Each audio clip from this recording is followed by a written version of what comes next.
Bonjour à tous et bienvenue sur la page Stop Bébé Secoué.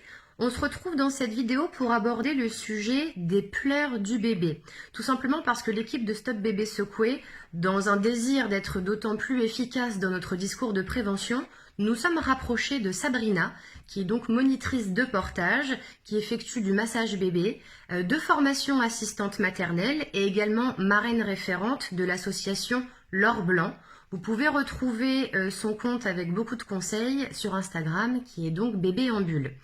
L'équipe de Stop Bébé Secoué a travaillé avec Sabrina sur le sujet des pleurs du bébé, tout simplement parce que les pleurs du bébé sont la raison principale évoquée pour tenter de justifier les secouements d'un bébé lorsqu'il y a des aveux. De plus, on a récemment partagé une vidéo qu'on vous avait mise sur ce compte il y a un peu plus de 2 ans, vous pourrez retrouver en post, un court-métrage de prévention au syndrome du bébé secoué, qui est disponible sur YouTube et qui s'appelle « Je pleure donc je suis ».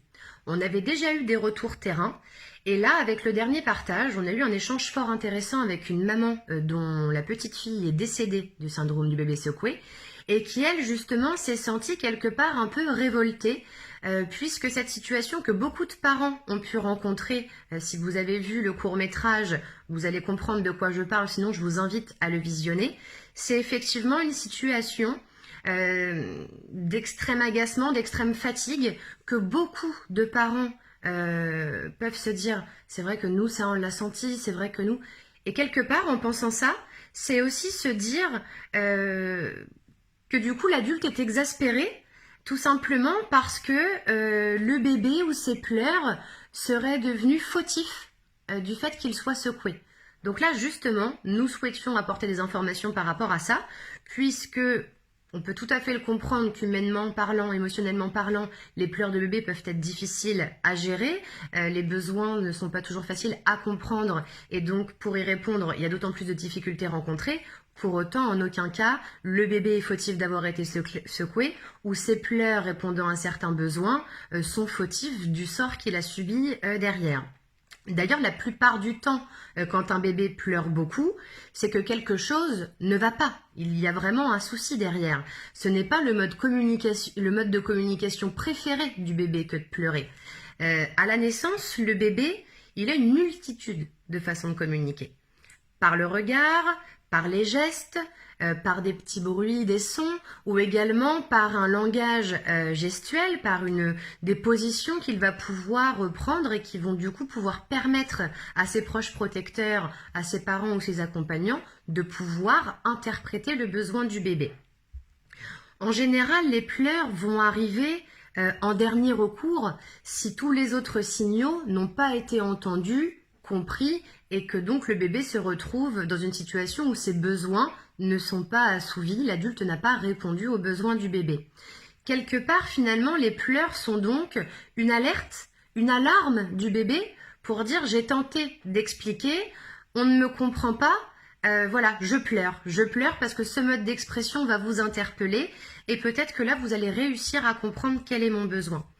La réalité aussi, c'est qu'un bébé va pleurer pour des besoins physiologiques, des besoins émotionnels, et que cette alarme, quand elle va se déclencher, elle peut durer très longtemps. Elle peut être épuisante, elle peut grossièrement taper sur le système, parce que comme toute alarme, elle peut être difficilement supportable à entendre pour l'adulte, qui ne sait pas toujours comment la stopper. Si en tant que parent ou en tant que professionnel de la petite enfance, vous pensez aux pleurs comme une alarme, imaginez-vous sur votre lieu de travail à tenter d'effectuer des actes qu'on vous demande. Donc là, quelque part, le patron serait le bébé qui a donc un besoin, il faut que vous répondiez aux besoins. Mais dans les oreilles, vous avez une alarme qui continue, qui continue, qui continue. Personne n'arrive à éteindre cette alarme. Comment allez-vous réussir à travailler sereinement dans ces conditions? Quand on est au contact d'un bébé, quelque part, c'est une image, mais c'est un peu ça aussi. On a besoin de répondre aux besoins du bébé, on cherche nous-mêmes en tant qu'adultes de quoi le bébé a besoin, comment on va pouvoir répondre à ses besoins, et puis on a du coup cette alarme qui résonne, qui résonne. Beaucoup de parents disent aussi parfois que même lorsque le bébé pleure, ils ont l'impression pas pleure pardon, mais dort, ils ont l'impression de l'entendre encore pleurer. Et ça justement, ça vient aussi illustrer ce propos, de dire que Ces pleurs, cette alarme du bébé en dernier recours lorsqu'il n'arrive pas à se faire comprendre, sont quelque chose de relativement agressif émotionnellement pour l'adulte et que c'est à ce moment-là à l'adulte de savoir prendre sur ses propres émotions pour pouvoir justement continuer d'accompagner le bébé comme il faut et ne surtout pas se retrouver en danger émotionnel de commettre un acte violent ou d'en arriver à secouer le bébé. C'est pour ça qu'on dit souvent qu'il est important de prendre le temps pour soi, le temps de souffler, le temps de poser le bébé en sécurité, d'aller s'aérer l'esprit ou de demander de l'aide. Donc il faut donc en amont que les adultes soient attentifs aux signaux du bébé pour comprendre sa façon d'exprimer ses besoins. Et il faut aussi que les parents puissent en informer toutes les personnes qui seront au contact pour accompagner le bébé. Les pleurs dénotent quand même un grand mal-être du bébé. Ça leur demande aussi une énorme dépense d'énergie et c'est fatigant pour lui parce qu'il n'est pas censé employer cette énergie-là pour pleurer et exprimer ses besoins. Il est censé l'utiliser pour se développer justement. Donc c'est d'autant plus difficile et c'est aussi pour ça que le fait de penser que les pleurs sont le seul mode d'expression du bébé, c'est passé à côté de plein d'autres choses.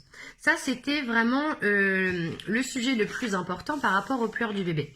Il faut aussi se dire que la plupart du temps, les parents, qu'ils soient deux ou qu'on soit seul à s'occuper d'un enfant, ne sont pas considérés comme des experts de leur bébé. Alors attention, on n'est pas expert dans le sens où on peut poser un diagnostic par rapport aux pleurs de l'enfant, mais seulement on sait décrypter les pleurs de notre bébé. Je vais prendre un exemple qui va parler à beaucoup de parents.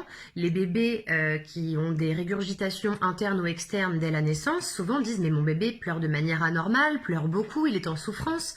Et souvent, il faut du temps pour être entendu et prendre en considération. Être pris en considération du coup par le corps médical qui va pouvoir lui nous apporter le diagnostic. Pour l'assistante maternelle, c'est pareil. Elle doit accompagner le bébé, travailler avec les parents de concert pour pouvoir répondre à ses besoins. Ça fait partie de son rôle aussi, ça. Et elle est du coup en possibilité de contacter le relais d'assistante maternelle, la PMI, pour être accompagnée dans la prise en charge d'un bébé qui peut-être pleurerait plus qu'un autre bébé, ou des fois il faut aussi savoir qu'il y a quand même parfois 3-4 agréments à côté, que c'est pas évident non plus l'adaptation d'un bébé et qu'on a besoin d'être accompagné parce qu'on est humain, on a des limites et on ne peut pas pouvoir répondre aux besoins d'un seul enfant quand on en a plusieurs à s'occuper. Il faut toujours penser quelque part, et en priorité d'ailleurs, au bien-être de l'enfant. Et puis il y a donc un enchaînement de choses, c'est une chaîne qui vient mettre en danger le bébé. Le bébé, il a des besoins. Il faut donc le temps aux proches protecteurs, aux parents, de pouvoir les comprendre, ces besoins. Il faut le temps de voir aussi si le bébé est souffrant, il a peut-être besoin de plus de temps qu'un autre bébé. Donc si on le met en garde, d'avoir un temps d'adaptation plus long avec des temps de garde plus courts au début. Sauf qu'à côté de ça, les parents, ils vont avoir besoin aussi de temps pour pouvoir trouver une assistante maternelle qui corresponde à leurs besoins, pour pouvoir accompagner cette assistante maternelle dans la prise en charge de leur enfant. Mais quelque part, ils n'ont pas toujours les possibilités financières de s'octroyer ce temps parce qu'ils ont derrière aussi un employeur qui leur met la pression parce que ce même employeur manque de budget pour faire face à l'absence du coup du salarié. Mais qui est victime de tout ça? C'est le bébé. C'est le bébé qui est victime de ce manque de temps dans un rythme de vie effréné qu'on doit tous prendre pour penser au bien-être de l'enfant en comprenant ses besoins et en l'accompagnant et se dire que non, pleurer n'est pas le seul mode de communication d'un bébé, c'est qu'on est passé à côté de quelque chose en amont qui a fait que le bébé utilise ce fonctionnement qui pour lui fonctionne. Parce que si quand il pleure, ça fait réagir l'adulte, il se dit je vais continuer à employer ce mode de communication qui a l'air d'être efficace pour qu'on m'entende, pour qu'on m'écoute.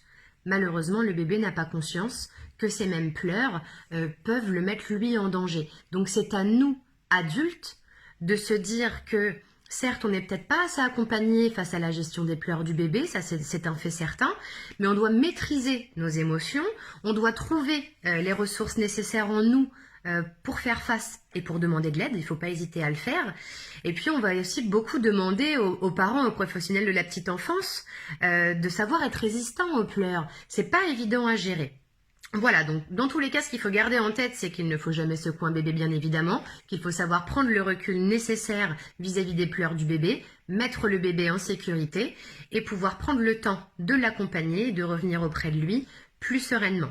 Je vous invite à aller découvrir le compte de Bébé en Bulle et de pouvoir vous renseigner davantage sur les pleurs du bébé pour essayer de comprendre en amont quels sont les besoins, quels sont ses modes de communication et protéger nos bébés, vos bébés, du syndrome du bébé secoué en travaillant tous ensemble en amont. Merci.